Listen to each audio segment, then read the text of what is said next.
আপনারা দেখছেন Dhaka Beijing express. Channel 24 ও China media গ্রুপের যৌথ আয়োজনে থাকছে চীন ও বাংলাদেশের নানা খবর। এই বিশ্বে দুর্দান্ত গতিতে এগিয়ে চলা দেশ চীন। প্রযুক্তি ও সংস্কৃতিতে ক্রমাগত বিশ্ব দরবারে ছাপ ফেলছে দেশটি। দেখছে অভিন্ন এক ভবিষ্যতের স্বপ্ন। বাংলাদেশের সাথে চীনের বন্ধুত্বের পথ চলা 5 দশকের। দুই দেশের দ্বিপাক্ষিক সম্পর্কের নানা খাতে এগিয়ে চলার গল্প বলবো আমরা, তুলে ধরব সংস্কৃতির নানা দিক। দর্শক, স্বাগত জানাচ্ছি আমি রাউজায়ে জাবিদা ঐশী। বাংলাদেশে যাত্রা শুরু করলো বাংলাদেশ চায়না আপন মিডিয়া ক্লাব। মঙ্গলবার সকালে জাতীয় প্রেস ক্লাবে বাংলাদেশ চায়না আপন মিডিয়া ক্লাবের উদ্বোধনী অনুষ্ঠানের আয়োজন করে চায়না মিডিয়া গ্রুপ সিএমজি। এতে দুদেশের স্থিতিশীল সম্পর্কের ধারা অব্যাহত থাকবে বলে আশা করেন বাংলাদেশে নিযুক্ত চীনের রাষ্ট্রদূত ইয়াও ওয়েন। এছাড়া বাংলাদেশের গণমাধ্যমে চীনের গল্প আরও বেশি তুলে ধরার আহ্বান জানান অন্তর্বর্তীকালীন সরকারের প্রধান উপদেষ্টার প্রেস সচিব শফিকুল আলম। 50 বছর পূর্ণ করতে যাচ্ছে চীন ও বাংলাদেশের কূটনৈতিক সম্পর্ক। দুদেশের গণমাধ্যমের মধ্যে নিবিড় যোগাযোগ ও বন্ধুত্ব স্থাপনে মিডিয়া ক্লাবের উদ্বোধনী আয়োজন। বাংলাদেশ চায়না আপন মিডিয়া ক্লাবের লোগো উন্মোচন করেন বাংলাদেশে নিযুক্ত চীনের রাষ্ট্রদূত ইয়াও ওয়েন। এতে জাতীয় প্রেস ক্লাব, চলচ্চিত্র সাংবাদিক সমিতি এবং ফটো জার্নালিস্ট অ্যাসোসিয়েশনের মধ্যে সমঝোতা স্মারক স্বাক্ষরিত হয়। চীন বাংলাদেশ স্থিতিশীল সম্পর্ক অব্যাহত থাকবে বলে আশা চীনা রাষ্ট্রদূতের। সাম্প্রতিক সময়ে চীন ও বাংলাদেশের সম্পর্ক গভীর হয়েছে। এই সম্পর্কের ফলে দুদেশ উচ্চমানের উন্নয়ন, অর্থনৈতিক সহযোগিতা এবং পারস্পরিক বিনিময় হয়েছে, যা গোটা অঞ্চলে সম্প্রীতির এক অনন্য নজির সৃষ্টি করেছে। চীন ও বাংলাদেশের মধ্যে বন্ধুত্বপূর্ণ আদান প্রদানের ইতিহাস বর্ণনা করেন রাষ্ট্রদূত। জাতি, বিশ্বাস ও ভাষার ভিন্নতা সত্ত্বেও শান্তিপূর্ণ সহাবস্থান ও সম্প্রীতির কথা তুলে ধরেন তিনি।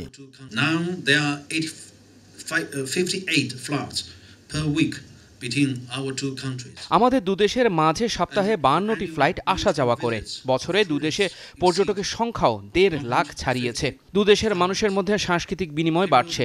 দুই দেশের এ সম্পর্ক দিন দিন উন্নয়নের দিকে এগুচ্ছে।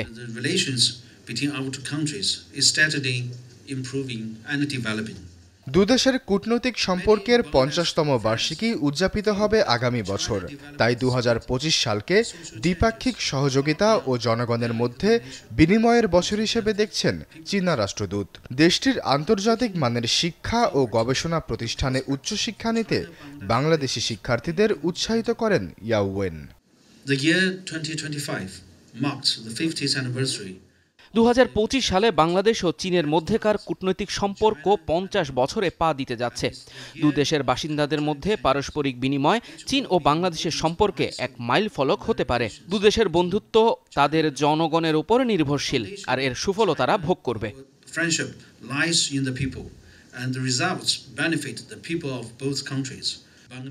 বাংলাদেশের গণমাধ্যমে চীনের গল্প আরও বেশি তুলে ধরার গুরুত্ব নিয়ে কথা বলেন বাংলাদেশের অন্তর্বর্তীকালীন সরকারের প্রধান উপদেষ্টার প্রেস সচিব। আমরা চীন সম্পর্কে জানতে চাই। বাংলাদেশের সংবাদপত্র ও টেলিভিশন চ্যানেলের উচিত চীন কি করছে তাতে মনোযোগ দেয়া। চীনের বিনিয়োগকারীদের কর্মকাণ্ডের প্রতিও মনোযোগী হতে হবে আমাদের। চীনের শেনচেন শহরের কথা উল্লেখ করেন Shafiqul Alam. Hi tech capital of the world Shenzhen কিভাবে আজকের এই পর্যায়ে এসেছে তার গুরুত্বও তুলে ধরেন তিনি। কিভাবে একটি পিছিয়ে পড়া জেলে সম্প্রদায় বিশ্বের হাইটেক ক্যাপিটালে রূপান্তরিত হলো, সে পরিবর্তন সত্যিই অসাধারণ। সিএমজির বাংলা বিভাগের পরিচালক আনন্দী মনে করেন বাংলাদেশ চায়না আপন মিডিয়া ক্লাব নতুন লক্ষ্য নিয়ে একত্রিত হয়েছে। একের পর এক নতুন আইডিয়া বাস্তবায়ন করায় সিএমজি ঢাকা অফিসকে ধন্যবাদ জানান তিনি। আজকে আমরা একটা নতুন উদ্যোগ, একটা নতুন লক্ষ্য নিয়ে আবার একত্রিত হয়েছি। তো এটা আমাদের একটা নতুন যাত্রা। আমি বিশেষ করে চীনা দূতাবাসকে ধন্যবাদ জানাতে চাই। রাষ্ট্রদূত ইয়াও ওয়েন বাংলাদেশে আসার পর তিনি তো মিডিয়াকে অনেক গুরুত্ব দেন। এবং তার প্রচেষ্টায় এবং তার উদ্যোগে আমরা দেখতে পাচ্ছি যে বাংলাদেশের তথ্য মাধ্যম গৌর সহযোগিতা আমরা নতুন একটা ব্রেকথ্রু হয়েছে। এবং আমি এখানে আর একটা উল্লেখ করতে চাই, বাংলাদেশে আমাদের ঢাকা স্টুডিও এবং আপন সার্ভিস কোম্পানি সকল কর্মীকে ধন্যবাদ। বাংলাদেশের গণমাধ্যমে চীনকে নতুনভাবে পরিচয় করানোয় কৃতজ্ঞতা জানিয়ে ভবিষ্যতে একসাথে এগিয়ে যাওয়ার প্রত্যয় ব্যক্ত করেন সিএমজি প্রধান। আমাদের যৌথভাবে নানা মিডিয়া প্রকল্প নিয়ে আমরা বাংলাদেশের শ্রোতা, দর্শক এবং পাঠকদেরকে আসল চীন দেখাতে পেরেছি এবং আমরা বাংলাদেশ ও চীনের তথ্য মাধ্যম গৌর সহযোগিতা ইতিহাসে আমরা কিছু নাম্বার 1 রেকর্ড করেছি। আমার বিশ্বাস ভবিষ্যতে আমরা আরও হাতে হাত মিলিয়ে এগিয়ে যাব। উদ্বোধনী অনুষ্ঠানে আরও অতিথি ছিলেন বাংলাদেশ বেতারের মহাপরিচালক ASM জাহিদ, জাতীয় প্রেস ক্লাবের সভাপতি সহ বিভিন্ন গণমাধ্যম ও সংগঠনের প্রতিনিধিরা। এই উদ্যোগের সফলতা প্রত্যাশা জানিয়ে বিশেষ ভিডিও বার্তা দিয়েছেন বাংলাদেশ সরকারের পররাষ্ট্র উপদেষ্টা মোহাম্মদ তৌহিদ হোসেন। সম্প্রতি 2024 সালে গ্রামীণ পুনরুজ্জীবনের সেরা 10 সংবাদের তালিকা প্রকাশ করেছে চায়না মিডিয়া গ্রুপ। গুরুত্বপূর্ণ নেতৃত্বের নির্দেশনা থেকে শুরু করে গ্রামীণ এলাকার কৃষি, পরিবেশগত এবং অর্থনৈতিক উন্নয়নে উল্লেখযোগ্য অর্জনগুলো তুলে ধরা হয়েছে এই তালিকায়। এবছর গ্রামীণ পুনরুজ্জীবনের সেরা 10 সংবাদের তালিকা প্রকাশ করেছে চায়না মিডিয়া গ্রুপ। তালিকায় শুরুতেই আছে চীনের কমিউনিস্ট পার্টির 20তম কেন্দ্রীয় কমিটির তৃতীয় পূর্ণাঙ্গ অধিবেশনের কথা। এবছর 15 থেকে 18 জুলাই বেইজিংয়ে অনুষ্ঠিত হয় সিপিসির তৃতীয় পূর্ণাঙ্গ অধিবেশন। চীনা আধুনিকরণকে এগিয়ে নেয়ার জন্য এতে আরও ব্যাপকভাবে গভীরতর সংস্কারের বিষয়ে একটি প্রস্তাব গৃহীত হয়। প্রস্তাবটি নগর গ্রামীণ সমন্বিত উন্নয়নের জন্য প্রতিষ্ঠান এবং প্রক্রিয়াগুলির উন্নতির জন্য পদ্ধতিগত পরিকল্পনা তৈরি করে এবং গ্রামীণ সংস্কারের জন্য মূল কাজগুলির রূপরেখা তুলে ধরে। 17 থেকে 18 ডিসেম্বর বেইজিংয়ে অনুষ্ঠিত কেন্দ্রীয় গ্রামীণ কর্মসম্মেলনে চীনের প্রেসিডেন্ট শি জিনপিং এর নির্দেশনা অনুযায়ী এই বছর কৃষি, গ্রামীণ এলাকা এবং কৃষকদের সাথে সম্পর্কিত কাজের অগ্রগতি সম্পূর্ণরূপে নিশ্চিত করেছেন এবং 2025 সালে এই বিষয়ে কাজের জন্য স্পষ্ট প্রয়োজনীয়তা প্রকাশ করেছেন।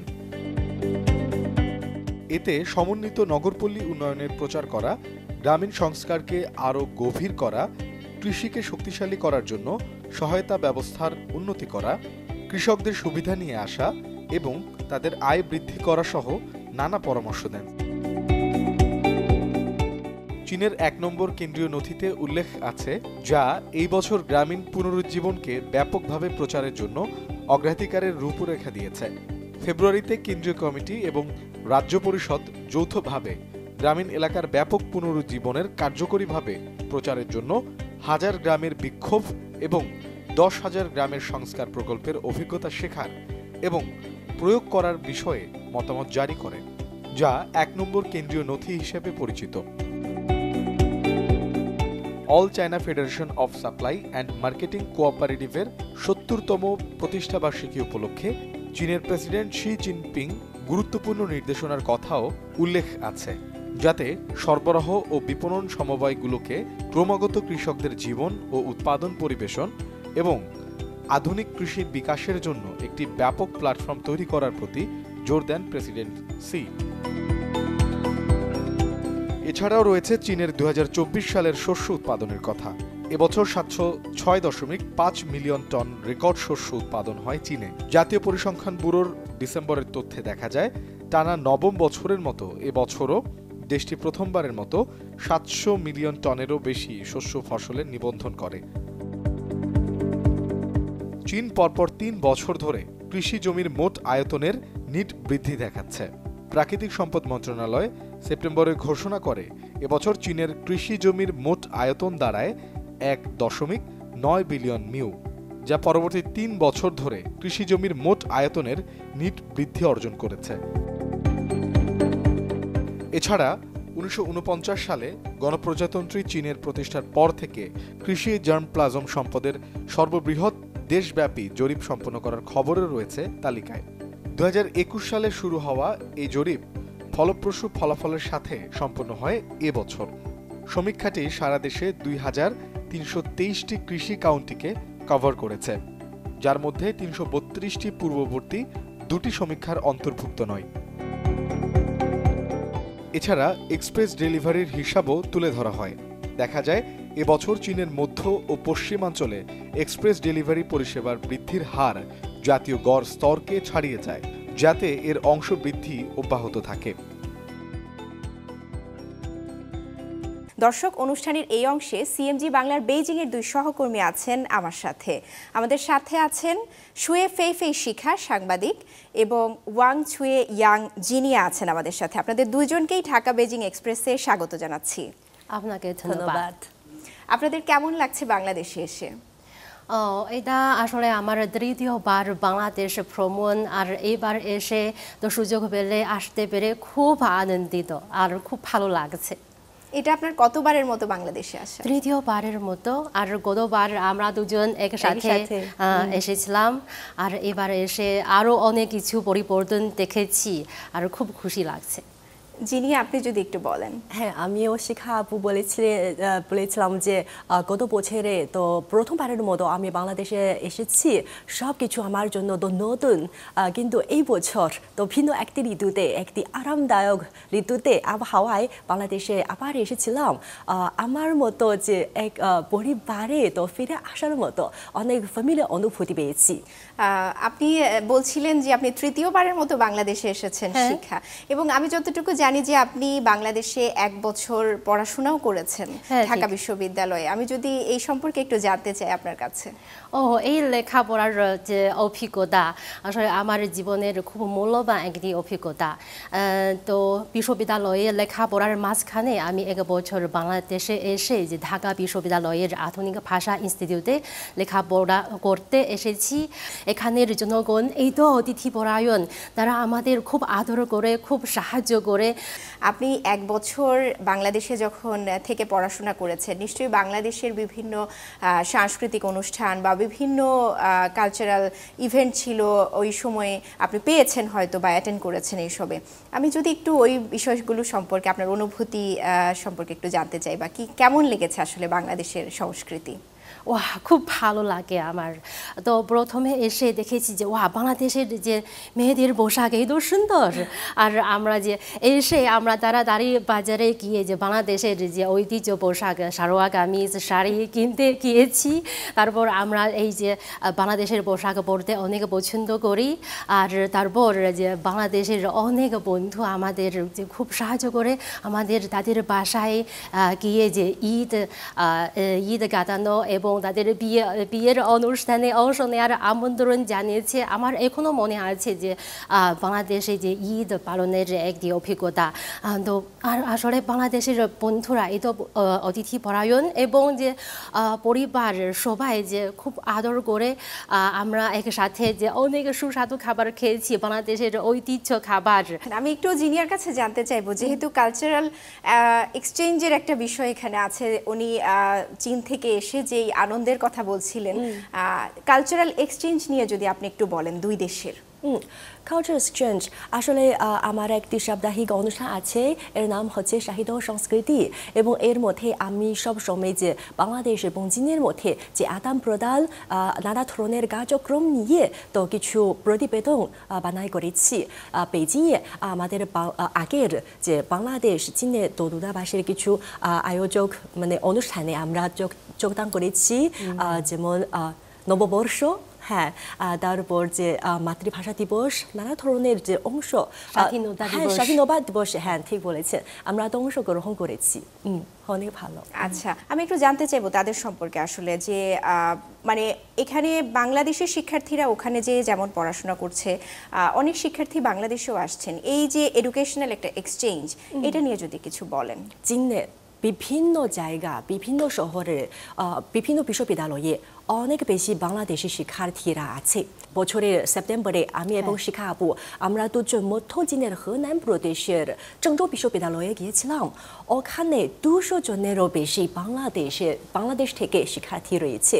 তারা মেডিসিন মেজর, কৃষি ইঞ্জিনিয়ারিং নানা মেজরে পড়াশোনা করছেন। তাদের পড়াশোনার অভিজ্ঞতা সম্বন্ধে অনেক কিছু জানতে পেরেছি। আমি একটু শিখার কাছে জানতে চাইবো যে 2024-এ অনেক প্রতিনিধি দল বাংলাদেশে গিয়েছেন, সেটা রাজনৈতিক হোক বা অনেক তরুণ প্রতিনিধি দল গিয়েছে এবং এর বাইরেও আরও বেশ কিছু সংগঠন চীন ভ্রমণ করেছেন।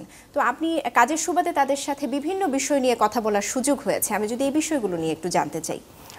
আসলে আমার মনে হয় এটা হলো যে আমাদের দু দেশের মধ্যে বিনিময়ের একটি খুব ভালো ব্যবস্থা। আর এই বছর বাংলাদেশের বিভিন্ন মহলের প্রতিনিধি দল এসেছে, যেমন রাজনীতির প্রতিনিধি দল, যুব প্রতিনিধি দল ইত্যাদি অনেক প্রতিনিধি দল এসেছে। তারা তো বেইজিং ছাড়া আর চীনের অনেক জায়গায় গিয়েছে। আর আমি তাদের ইন্টারভিউ নিয়েছি, তাদের কথা থেকে চীন সম্বন্ধে তাদের যে মতামত শুনেছি। আর আসলে তারা প্রকৃত চীনকে দেখার জন্য তাদের স্কেডিউল দেওয়া আছে বিভিন্ন জায়গায়, যেমন তো সম্প্রতি যে বিএনপির একটি প্রতিনিধি দল চীন সফর করেছে। তারা তো এর মাঝখানে একটি ধাপ হলো যে চীনের গভীর পাহাড়ের একটি সাধারণ গ্রামে তারা গিয়েছে। আগে এই গ্রাম যেমন যে সড়ক পথ নেই, বিদ্যুৎ নেই, এরকম তো খুব দরিদ্র, তো চরম দরিদ্র অবস্থায় ছিল। কিন্তু এখন চীনের দারিদ্র যে বিমোচন কার্যক্রমের মাধ্যমে এই গ্রাম একদম যে চেঞ্জ হয়েছে, একদম সমৃদ্ধ গ্রামে পরিণত হয়েছে। তারা ওখানে গিয়েছে আর দেখেছে আসল চীনের গ্রামের যে অবস্থা কেমন, সেখানের যে মানুষের জীবন, প্রকৃত জীবন কেমন। তো এটা তাদের যে মনে গভীর ছাপ ফেলেছে। আর তারা বলেছে যে আসলে যে এই আসল চীন এরকম। আমি একটু জিনিয়ার কাছে যেতে চাই যে আপনি 2024-এর তো অনেকগুলো কাজ করেছেন, তবে আমি একটু মজার কোনো অভিজ্ঞতা থাকলে যদি আমাদের সঙ্গে একটু শেয়ার করেন। মানে ডিসেম্বরে আবার যে বাংলাদেশে যাওয়ার সুযোগ পায়, এটি আমি বিশ্বাস করি শিক্ষার জন্য তো একটি বড় সারপ্রাইজ, এটি বড় বিরল সুযোগ। হ্যাঁ, সেজন্য বাংলাদেশে আবার যাওয়া তো আমার মনে হয় যে 2024 সালের শেষ দিকে একটি বড় সারপ্রাইজ। আপনার কাছে জানতে চাইবো 2024 আসলে কেমন গেল চীনের কি অর্জন ছিল? চীনে আসলে এই যে 2024 সালে নানা ক্ষেত্রে খুব উল্লেখযোগ্য সাফল্য অর্জিত হয়েছে। যেমন সবাই জানে যে চীনের সেনজৌ মহাকাশ অনুসন্ধান মিশন আরেকবার সফলভাবে পালিত হয়েছে। তারপর অর্থনীতির ক্ষেত্রে যদিও এখন বিশ্বের অর্থনীতি পুনরুদ্ধার একটু মন্দা ছিল, কিন্তু চীন এখনও যে বিশ্বের অর্থনীতি পুনরুদ্ধারের একটি চালিকা শক্তি হিসেবে খুব শক্তিশালী ভূমিকা পালন করছে। জিনিয়ার কাছে একটু জানতে চাইবো 2025 নিয়ে প্রত্যাশা যদি একটু বলেন। আমি আশা করি যে 2025 সালে মানে চীন বাংলাদেশ কূটনৈতিক সম্পর্ক স্থাপনের 50তম উপলক্ষে বাংলাদেশের সাথে আরও মানে ঘনিষ্ঠ সহযোগিতা করতে পারবে। শিক্ষা এবং জিনিয়া, আপনাদেরকে অসংখ্য ধন্যবাদ আমাদেরকে সময় দেওয়ার জন্য। ধন্যবাদ। ঢাকা বেজিং এক্সপ্রেস আজ এ পর্যন্তই। চীন ও বাংলাদেশের দ্বিপাক্ষিক সম্পর্ক এবং নানা ঘটনা প্রবাহ নিয়ে আবার দেখা হবে পরবর্তী পর্বে, একই দিনে একই সময়ে চ্যানেল 24-এ।